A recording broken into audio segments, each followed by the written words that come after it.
So my name is Phantazia Washington, and I'm going to be presenting on the School District of Philadelphia's Policy 252. But before I get started on that, is anyone in the room a teacher, a educator? Anyone in the room ever work in a Philadelphia school or a school before?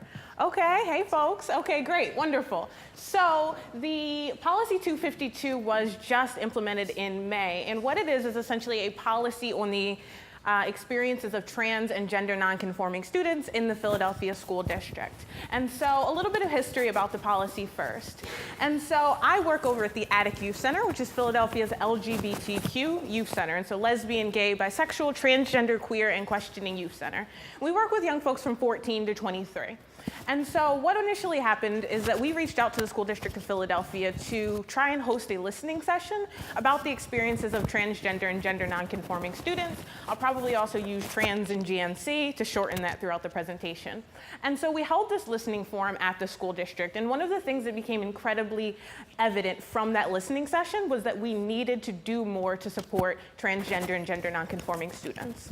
And so from that listening session, the Justice League, which is some of the folks that you see here, the Justice League is a social justice internship for LGBTQ youth of color at the Attic. And so these folks, along with Amy Hillier, who's a professor at the University of Pennsylvania, worked with staff at the Attic to really craft and write this policy. So one of the things that's incredibly exciting about this policy is that it is one of the only policies anywhere in the world, maybe, that was actually created and crafted by the folks that it impacts, right? So often policy is created for people without the input of those it impacts. And so this was created by young folks.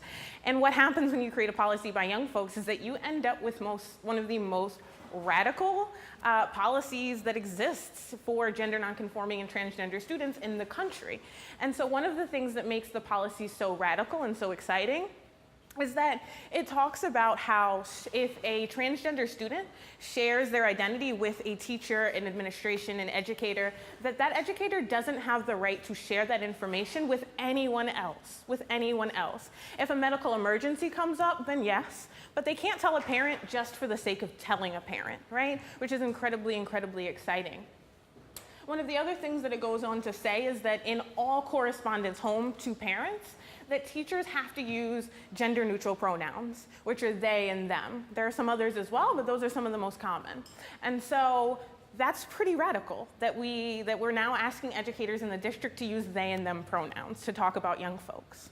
In addition to that, it also states that girls and boys' uniforms will be erased. We'll have uniforms with skirts and uniforms with pants, and students can decide which uniform feels most comfortable for them.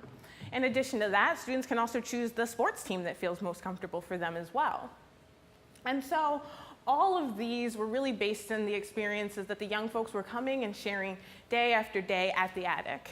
And so with some of those ideas, one of the other things that was in there was language, right? And so one of the language pieces that are in there as well are talking about gender-neutral pronouns. It defines the difference between a medical and a social transition for young folks. And then it also goes on to talk about desegregating gendered activities. And so teachers are no longer able to gender segregate activities just for the sake of it, right? So if we think that it's just easier to have the boys over there and the girls over there, we can't do that. If there's a clear pedagogical approach to it, then we can go for it. But the sake of gender segregation, really just not necessary or relevant anymore. And so for folks that might not have familiar with some of these topics or these areas, gender nonconforming and non-binary identities are some of the most rapidly expanding groups of identities that we're seeing young people come out as. And so with all of these really radical policies, teachers and educators were calling the school district, calling the Attic and saying, well, what do we do? How do we do this? What is a gender-neutral pronoun? And so what happened is that the school district reached back out to us and said, you know, we've got a lot of teachers that need training. And so what happened is on September 30th, so just this past Friday, 20 educators went to 20 different schools around Philly to train over 3,000 teachers in the school district. And so we taught teachers about the difference between assigned sex at birth, gender identity, and gender expression.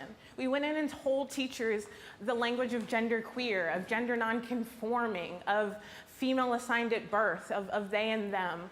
And one of my co-facilitators talked about the sort of collective reverberation that happened throughout the city. So if last Friday you just felt like there was something magical about the city, know that it was 20 educators saying the word gender queer throughout the city. And so one of the things that also came out of that was through collaboration with Dr. Amy Hillier over at Penn, the members of the Justice League were hired on as researchers at Penn. And so what their job to do at researchers was to essentially put out a survey about the experiences of trans and gender nonconforming students prior to the policy. And so we wanted to know, in a very quantitative way, what are the experiences that these young folks are having. After that, in about a year and a half or so, I'm going to have a follow-up survey to see, well, what are their experiences now that the policy exists? What's been the impact of this policy? And one of the things that we hope to do with that is be able to use that data to send that across the country to all of the districts that haven't yet implemented policies and let them know the impact that this has on students. And so the big hope or dream that we have for Philly is that in addition to really recognizing the voices and power that young people have, that people will begin to really hear and listen and fully see and hear and respect all young people, particularly LGBTQ young people, particularly young people of color. And so I have some resources on the back table with a sticker, as well as some takeaway materials, and I would absolutely love to connect with anybody after or during the Q&A who's interested in supporting trans young folks, interested in gender, or interested in workshops and trainings from the attic. So, thank you.